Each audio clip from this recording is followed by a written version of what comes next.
Hi all, welcome back to one more cooking vlog. ఈరోజు వీడియోలో ఉప్మా పెసరట్టు ఎలా చేసుకోవాలో చూసేద్దాం. ప్రాసెస్ అయితే చాలా సింపుల్.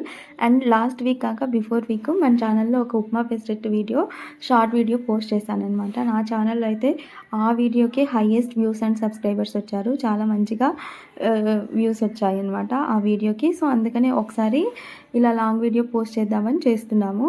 మనము బిఫోర్ డే నైటే పెసరపప్పు అండ్ ఒక 3 to 4 table spoon rice add చేసి బాగా నానబెట్టుకోవాలి. నెక్స్ట్ డే మార్నింగ్ ఇలా పెసరపప్పుని ఒక మిక్సీ జార్లో వేసి కొద్దిగా అల్లం ముక్క, ఒక 2 పచ్చిమిర్చి, కొద్దిగా జీలకర్ర యాడ్ చేసి గ్రైండ్ చేసుకోవాలి. వాటర్ ఎక్కువ యాడ్ చేయకూడదు, జస్ట్ చాలా అంటే చాలా కొద్దిగా యాడ్ చేయాలి.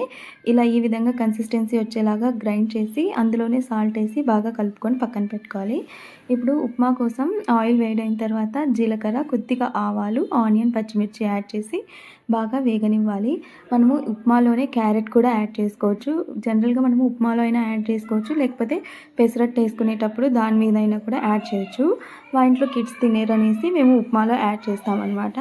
సో ఇలా క్యారెట్ వేసిన తర్వాత బాగా కలుపుకునేసి మనము ఇవంతా బాగా వేగిన తర్వాత ఎసురుకి వాటర్ వేసుకోవాలి.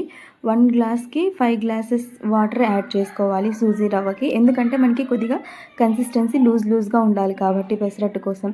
అండ్ రవ్వ వేసేటప్పుడు బాగా కలుపుతూ వేయాలన్నమాట, లేకపోతే ఉండలుగా కట్టేస్తుంది రవ్వ మొత్తం. సో ఇలా కలుపుతూ రవ్వ యాడ్ చేస్తూ ఉండాలి. ఇవంతా బాగా కలుపుతూ ఉడికించాలి, లేకపోతే ఉండలు వచ్చేస్తాయి. ఇందులోనే కొద్దిగా సాల్ట్ కూడా యాడ్ చేసుకోవాలి. ఉప్మా అనేది గట్టిగా ఉంటే మనకి పెసరట్టు మీద అంత టేస్ట్ రాదనమాట.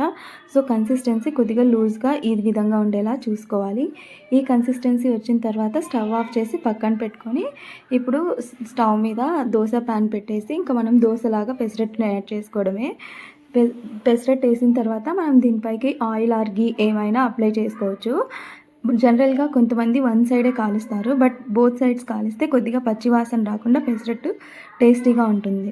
ఇలా బోత్ సైడ్స్ కాలిన తర్వాత లైట్గా మనము తిప్పుకొనేసి ఈ ఉప్మాని అప్లై చేసుకోవాలి. మనం ఉప్మా పెసరట్టు మొత్తం అప్లై చేసుకోవచ్చు, లేకపోతే వన్ సైడ్ అప్లై చేసుకోవచ్చు. ఇందులోనే క్యారెట్, ఆనియన్, పచ్చిమిర్చి ఏమైనా వేసుకోవచ్చు. అంతే, సింపుల్. అండ్ ఈ వీడియో నచ్చితే సబ్స్క్రైబ్ చేయండి. Thank you.